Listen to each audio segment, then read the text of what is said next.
It was a typical Wednesday somewhere over the Midwest, cruising 36,000 feet high, but my mind was anything but typical.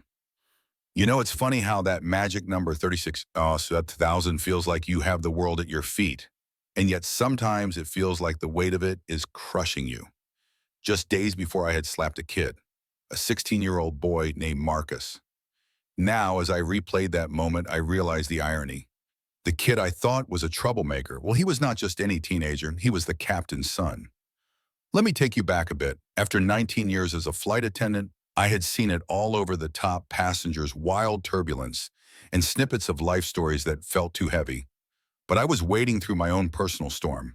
A fresh divorce, overdue rent nagging at me like a relentless mosquito, and alimony payments piling up, reminding me that my financial future was on a shaky plane.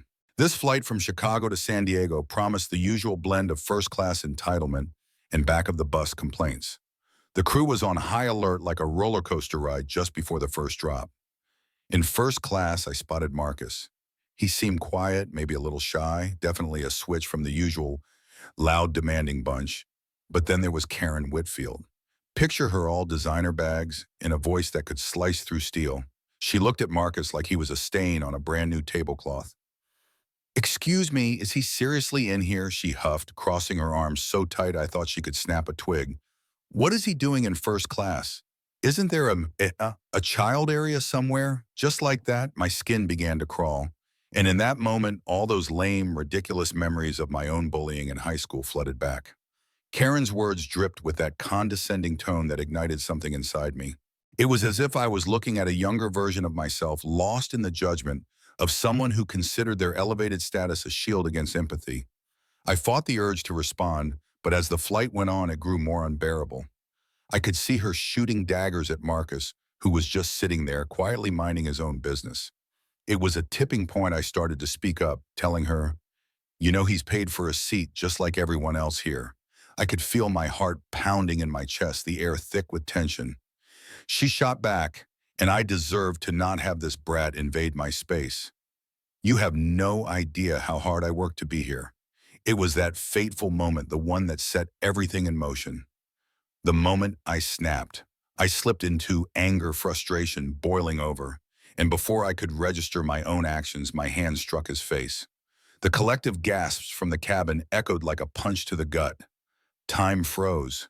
My heart dropped and then raced as the cockpit door swung open. "Are you serious right now?"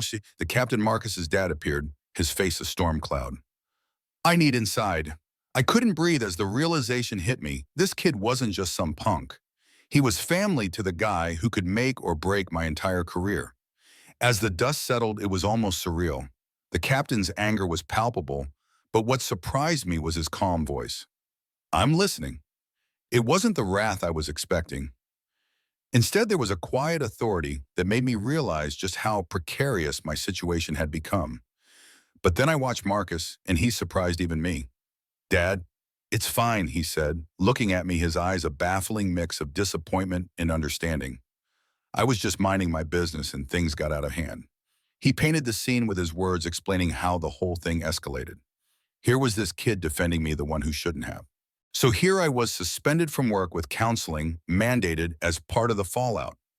Everything felt like it was crumbling around me. Friends reached out, they rallied for support. Char navigated the awkward patches, everyone stepped up. I'd spent so long fighting my own battles alone, afraid to lean on anyone, but slowly this experience showed me the beauty of allowing others to help. Months passed and my world didn't just turn back together, it shifted. Over time, I learned to confront my anger and prejudice, not against my opponents, but within myself. I even got a call from Marcus's mother one bright afternoon. "He got into Stanford," she said, pride bubbling over her words. "He wanted you to know how much your defense meant to him." Unexpectedly, tears sprung to my eyes. The lessons from that moment extended beyond me, harvesting a garden of understanding and empathy from a place I hadn't anticipated. Now, as I sit here today, sharing this journey with you, I can't help but wonder, have you ever faced judgment that felt unjust? How did you respond, with frustration or empathy? These stories, messy and complicated, hold value.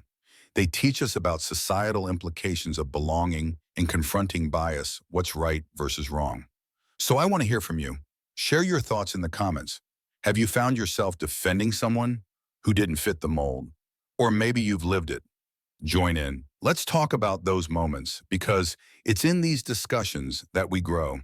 What do you think? Where's the line drawn between defending someone and being too quick to anger? Let's unravel these stories together, one comment at a time.